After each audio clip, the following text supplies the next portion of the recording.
大家好，我是美味销售小刘，今天给大家分享鸡翅的一种吃法。准备洗干净的鸡翅，这个鸡翅呢，我已经提前在水里泡了2个多小时，里面的血水基本上泡没有了。然后分别在每个鸡翅的正反两面各切2刀，这样做的鸡翅呢才更容易入味。鸡翅切好后再次清洗干净。下来呢，把鸡翅腌一下，切点葱姜蒜放进去，往里面加入生抽，再加入多一些的蚝油，然后加入料酒去腥，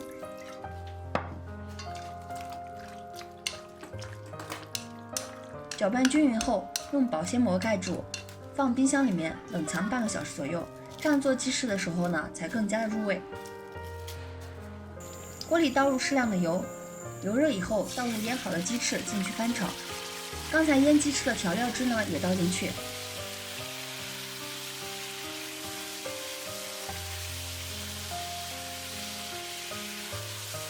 加入1勺白糖进去翻炒。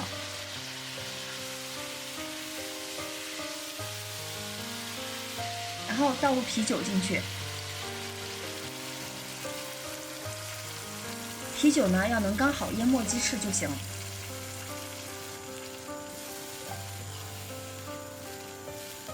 盖上锅盖，转中小火炖20分钟。20分钟后转大火收汁。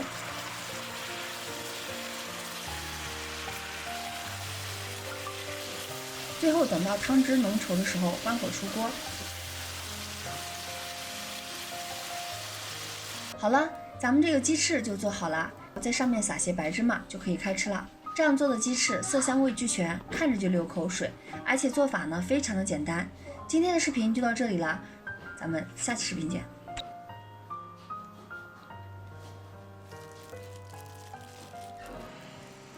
啊，瘦的。